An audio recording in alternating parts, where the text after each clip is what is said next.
বন্ধুরা, বাড়ির ঠাকুরঘরে ৪টি জিনিস রাখলে জীবনে ধন সম্পদের কোনোদিন কমতি হয় না। মা লক্ষ্মীর আশীর্বাদ সর্বদা সেই গৃহের মধ্যে থাকে, সেই সংসারের ব্যক্তিদের আয়ুন্নতি বেশি হয়।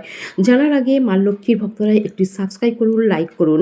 আপনার ঠাকুরঘরে ময়ূরের পালক অবশ্যই রাখুন, এতে ভগবান শ্রীকৃষ্ণের আশীর্বাদ বজায় থাকে, সংসারের সমস্ত ব্যক্তিদের প্রেম ভালোবাসা থাকে। বাড়ির মন্দিরে একটি শঙ্খ রাখা খুবই শুভ বলে মনে করা হয়। শঙ্খ রাখলে সমস্ত দেবতার আশীর্বাদ পাওয়া যায়। বন্ধুরা, আপনার ঠাকুর ঘরে মন্দিরে একটি রূপা বা পিতলের পাত্রে গঙ্গা জল অবশ্যই রাখুন। ঘরে শান্তি সুখ নিশ্চিত করুন এবং ঘরের সমস্ত ব্যক্তিদের উপর মা গঙ্গার আশীর্বাদ থাকবে।